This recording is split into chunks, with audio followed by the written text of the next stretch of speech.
बलविंदर की पहली बीवी को बच्चा ना होने के कारण वो दूसरी शादी करता है, लेकिन जब दूसरी शादी से भी बच्चा नहीं होता तो वो तीसरी शादी करता है, और तीसरी शादी करने के बाद भी जब उसे संतान का सुख प्राप्त नहीं होता तो वो डॉक्टर को दिखाता है। और फिर बलविंदर जी, दोष आपकी बीवियों में नहीं, आप में है। आप में ही कुछ मेडिकल रीजंस की कमियां हैं जिनके कारण आप कभी भी किसी बच्चे के बाप नहीं बन सकते। अरे बाप रे, ये तो घोर समस्या हो गई। एक बच्चे का बाप बनने का मेरा सपना था और आज वही चूर चूर हो गया। 3 बीवियों में पहली बीवी इंद्राणी, दूसरी बीवी सुधा और तीसरी बीवी कलावती। मुझे एक माँ बनने का सौभाग्य प्राप्त करना है। मुझे भी, इसीलिए तो मैंने शादी की थी।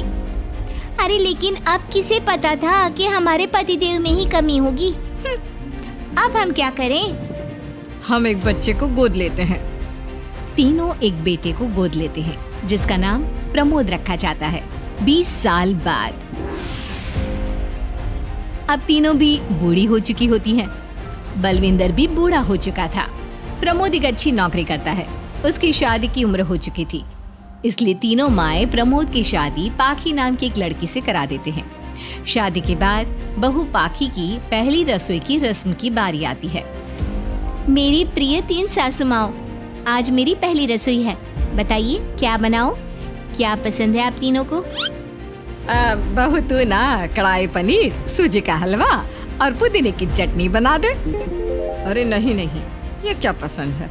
अरे पाखी बहू, तू छोले भटूरे, सरसों दा साग और मक्के दी रोटी बना और पंजाबी लस्सी भी बना दे। ओफो, सच में मेरी सौतन हो, खाने के मामले में तुम्हारा टेस्ट और चॉइस दोनों भी बकवास है। बहू, नॉर्मल सिंपल सात्विक भोजन बना दो और हलवा पूड़ी खीर का भोग चढ़ा दो भगवान को मंदिर में। अरे कैसे तुम दोनों अपनी मनमानी कर रही हो?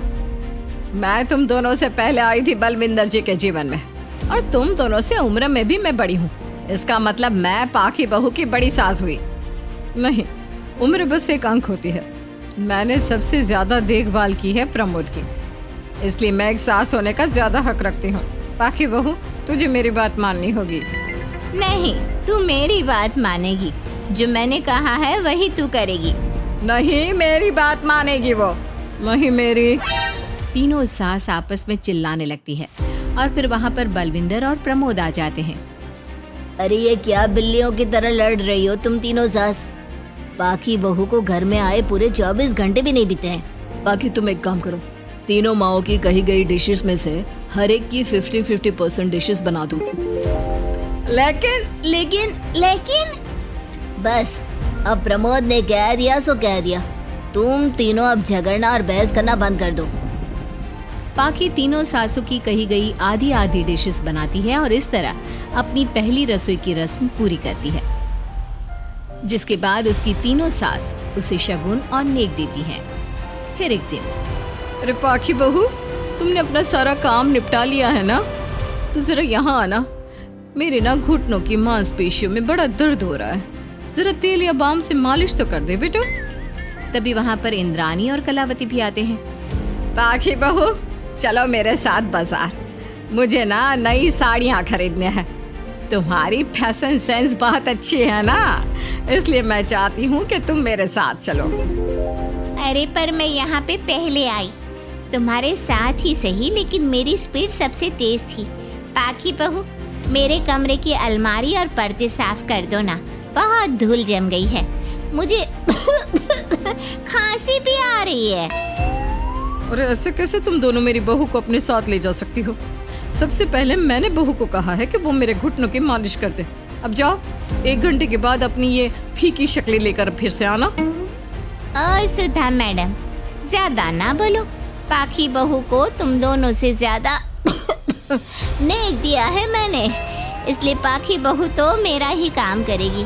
और वैसे भी ये सुशील सर्वगुण संपन्न बहू अपनी इस बेचारी बूढ़ी सास को खांसते हुए कैसे देख सकती है?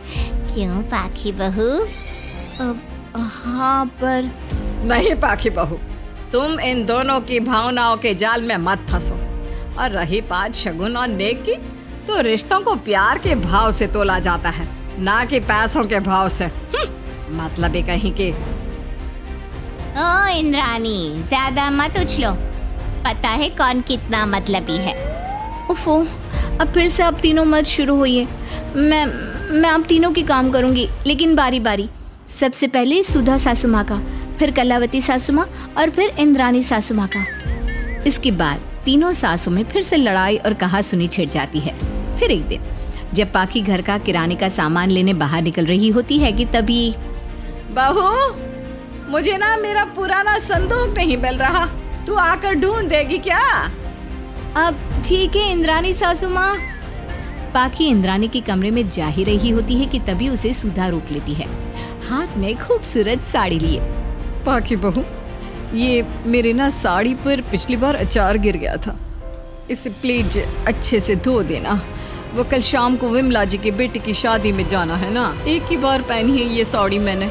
अभी धो देगी तो कल तक अच्छे से सूख जाएगी और कड़क इस्त्री करके मैं तेरा परफ्यूम मार कर शादी में जाऊंगी। हाँ, लेकिन सुधा सासू माँ। उतने में कलावती भी वहाँ पर एक कढ़ाई लेकर आ जाती है। पाखी बहू, ये मैंने कल रात को मेहंदी भिगोई थी लोहे की कढ़ाई में, मेरे बालों में लगा देना बिटिया, तू तो मेरी प्यारी बहू है ना? इंद्रानी वहाँ आ जाती है और तीनों सास फिर से एक दूसरे को गुस्सेल आंखों से देखती है और फिर से आपस में लड़ना शुरू कर देती है। तुम अपने आप को समझती क्या हो? खरीद लिया है क्या मेरी बहू को? ये मेरी बहू है। तुम मेरी पड़ोसन है क्या? ये मेरी भी बहू है और मेरा भी इस पर उतना ही हक है जितना कि तुम्हारा। तुमने खरीद नहीं लिया है ना, तो ये मेरी है, सिर्फ मेरी इकलौती बहू, मेरी पाखी मेरा ही काम करेगी। क्यों पाखी? नहीं नहीं, ये मेरा काम करेगी। पहले मैंने आवाज लगाई थी। तुम दोनों तो ऐसी बहू पाने के लायक भी नहीं हो। हट जाओ तुम दोनों और खुले मैदान में जाकर एक दूसरे से लड़ो और नोचो एक दूसरे को। लेकिन पाखी बहू तो सिर्फ मेरी ही सुनेगी और मेरे ही आदेशों का पालन भी करेगी। तीनों सासों के बढ़ते झगड़े को देख पाखी अपना आपा खो देती है और जोर से चिल्ला पड़ती है। बस बहुत हुई आप तीनों की तू मैं। अरे रोज ना ड्रामा लगाती रहती हो, 50 साल की बूढ़ी औरतें हो गई हो, फिर भी बच्चों की तरह लड़ती रहती हो। अब बस बहुत हुआ, अब तो मैं आप तीनों में से किसी की भी बात नहीं सुनूंगी और मैं जा रही हूँ ये घर छोड़ के। अब मुझ में और सहन शक्ति नहीं बची, मैं चली। अब लड़ो झगड़ो, एक दूसरे को मारो पीटो नोचो, जो करना है करो। पाखी अपना सूटकेस लेकर घर से बाहर निकलने लगती है। तभी तीनों सास बेहद घबरा जाती हैं और भावुक होकर पाखी से विनती करने लगती है। पाखी बहू, हमें छोड़कर मत जाओ ऐसे। अरे हम तुम्हारे बिना मर जाएंगे। इतने कम समय में ही तुम हम सबकी जीने की वजह बन चुकी हो। माफ कर दो हमें बेटा। हाँ पाखी बहू, हम आइंदा से कभी नहीं लड़ेंगे और हंसी खुशी मिलकर बात करते रहेंगे, वादा करते हैं। हाँ बहू, लेकिन तू मत जा प्लीज, ये घर तेरे बिना सुना सुना हो जाएगा। हम तीनों सासों की एक ही तो बहू है, लेकिन हम अपनी एक बहू को बेटी की तरह प्यार देंगे, उसके साथ सहेलियों की तरह रहेंगे। लड़ाई झगड़ा सब कुछ छोड़ देंगे बेटा, लेकिन तू छोड़ के मत जा। अपनी तीनों सासों को भावुक देखकर पाखी की भी आंखें भर आती है और वो उन तीनों को माफ कर देती है और उनके गले लग जाती है। इसके बाद तीनों सास अपनी एक बहू संग खुशी से मिलजुल कर रहती हैं और आपस में जरा भी लड़ाई झगड़े नहीं करती।